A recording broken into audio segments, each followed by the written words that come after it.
of us are familiar with the old saying that a journey of 1,000 miles begins with a single step.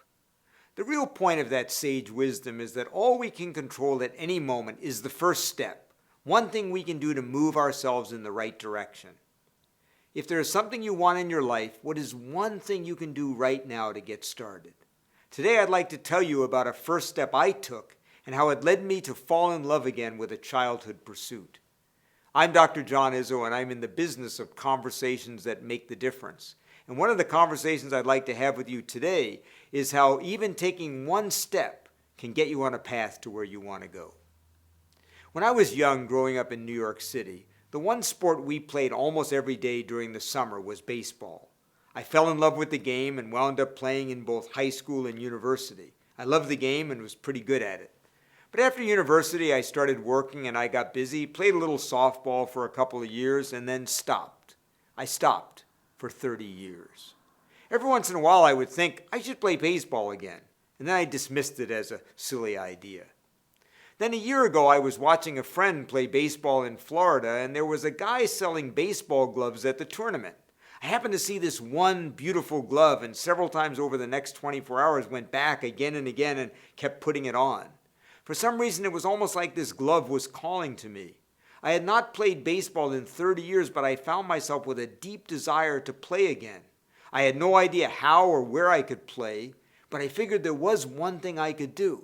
I could buy the glove. So I did. To be honest, at the time, I felt a little stupid. Buying an expensive glove for a sport I had not played in 30 years and didn't even know any men my age who even played baseball anymore.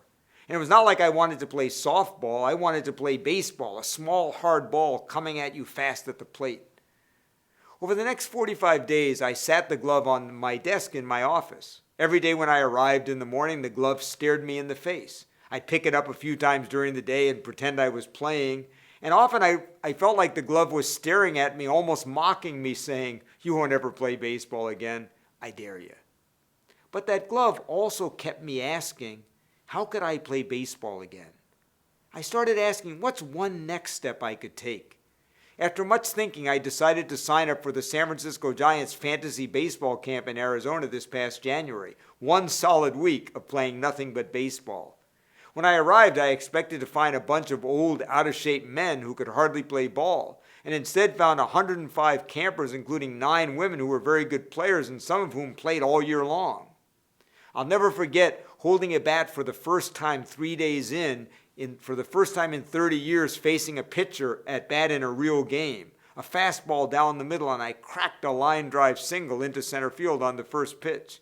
Now, I'd love to tell you that's how I hit the rest of the week, but let's go on. But I could hardly believe it. I was playing baseball again. By the end of the week, I could hardly walk, but that glove had led me back to a game I loved. Turns out the people who've been coming to camp for years formed a league in the West Coast that has traveling tournaments, and I've already played in my first tournament last month in California and will be in my second one this fall. But I could not help but think, but it all started because I took one step. I bought the glove, even before I knew how or if I would ever use it. So it led me to a simple principle. First, buy the glove. Do something that moves you towards your goal. Get something that gets you into the game, whatever game it is you want to get into. If you want to write a book, sign up for a writer's retreat, even if you've never written anything. If you want to change careers, sign up for one course in the field you'd like to go into. If you want to start playing a sport again, take a lesson. If you want to start speaking, even if you've never done much speaking, go to a Toastmasters meeting, and even if you make a fool of yourself the first time, just go back again.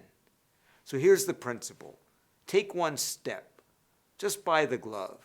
And I'd like you to ask yourself, what's one thing you'd like to do in your life right now? And what's one step you could take that would be the equivalent of what I did when I just bought that simple glove? I'm Dr. John Izzo. Keep on leading.